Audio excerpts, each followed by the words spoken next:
terrorists, terrorists, terrorists, terrorists, terrorists, terrorists, the evil terrorists.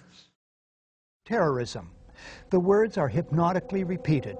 Terrorism, terrorist, terrorist threat, and of course, believed to be linked to Al-Qaeda.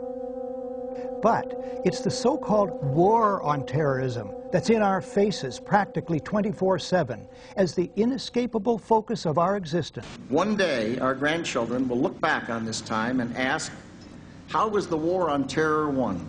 The entire U.S. ruling class, ruling elite, comes to see terrorism as the preferred means, indeed the only means, to provide social cohesion, to provide an enemy image for the society to keep it together. According to neocon theory from Carl Schmitt, you have to have an enemy image in order to have a society. A very dangerous thing, because now it means that the entire social order, the political parties, intellectual life, politics in general, all based on a monstrous myth. Monstrous myth. So there was no network? No. No. Probably not. We invented it. Invention's too strong a term. I think we projected it. We projected our own worst fears, and that what we see is a fantasy that's being created. Al-Qaeda is a global network with global reach. To target a deadly web of terror.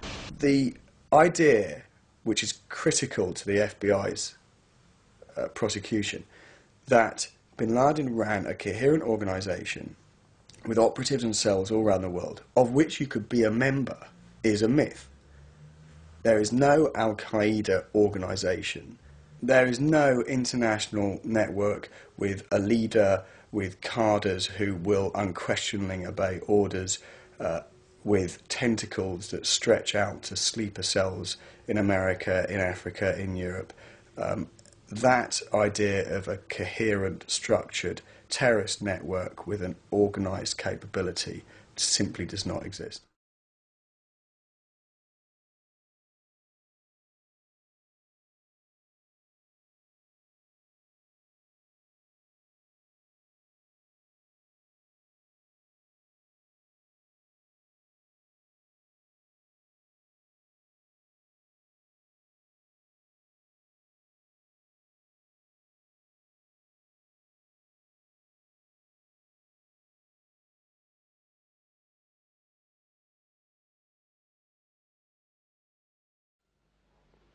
And there are several key mind manipulation techniques which are very, very powerful propaganda tools.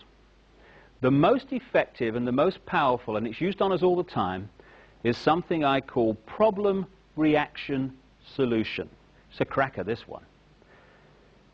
It's a mind manipulation technique that avoids not only opposition to what is the goal of the manipulators, it actually manipulates people to demand they do what they want to do anyway.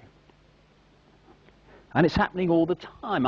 Once you see this technique and how it works, you watch the news and read the newspapers in a completely different light, because you start to see it happening. It works like this. You start by secretly creating a problem in the world and making sure someone else is blamed for it in the public arena, in the public mind. It could be a run on a currency, it could be a government collapse. At its most extreme, it could be a war, because the two world wars in this century were funded, all sides were funded by the same people. Provable. The same people that funded the Allies in the Second World War and funded the Soviet Union also funded Hitler.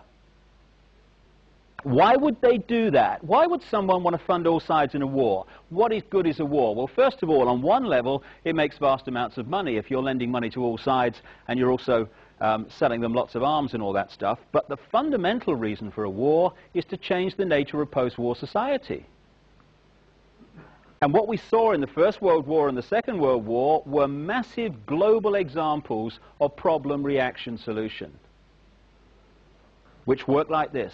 The problem's created secretly. You then use the media, which isn't difficult, to wind up public opinion in relation to your manufactured problem to the point where public opinion utters the classic words, something must be done, this can't go on, which is always followed by, give my power away, what are they going to do about it?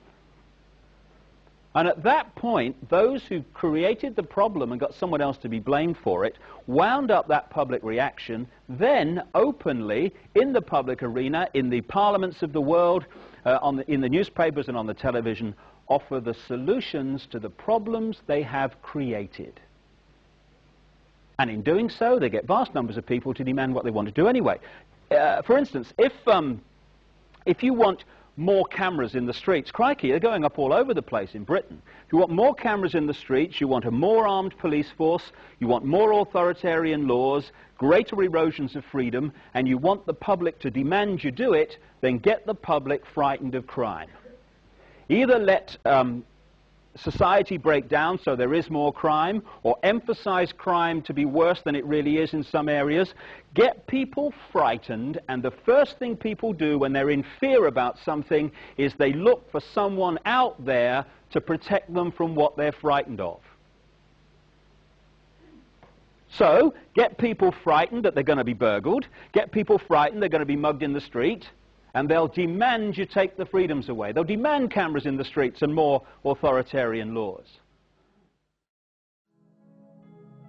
Yeah, there is a war on freedom. And we're being told over and over and over again that we need to support George Bush, and we have to support the war in Iraq, and we have to support this war on terror, and we have to support all these laws that are coming by because, of course, they're all here to protect us. And yet, when you look at things like the Patriot Act, this allows the FBI or any law enforcement agency to utilize what they call sneak and peek. They can go into your house when you're not home, and they can go through all of your stuff and without your ever knowing about it.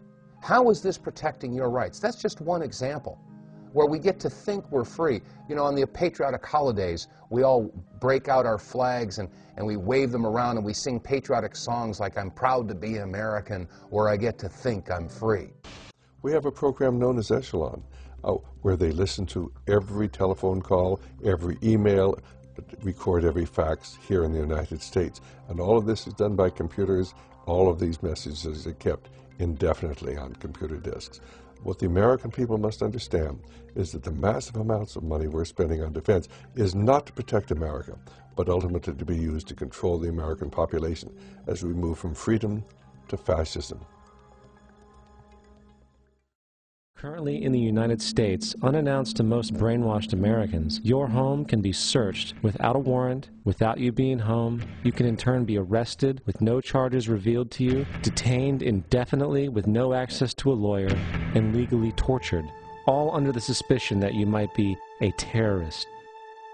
If you need a painted picture of what is happening in this country, let's recognize how history repeats itself.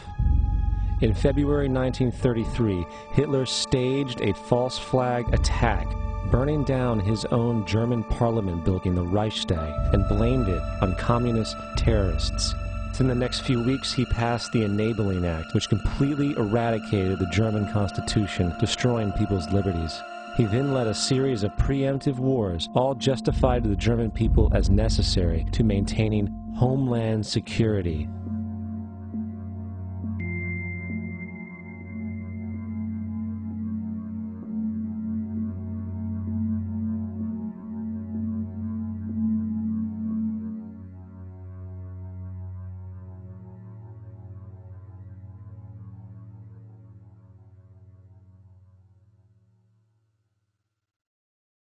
This is Aaron Russo, a filmmaker and former politician. To his left is Nicholas Rockefeller of the infamous Rockefeller banking and business dynasty. After maintaining a close friendship with Nicholas Rockefeller, Aaron eventually ended the relationship, appalled by what he had learned about the Rockefellers and their ambitions. I got a call one day from an attorney woman I knew, and she said, would you like to meet one of the Rockefellers? I said, sure, I'd love to. And we became friends, and he began to divulge a lot of things to me. So he said to me one night, he said that there's going to be an event there, and out of that event, you're going to see we're going to go into Afghanistan. So so we could run pipelines from the Caspian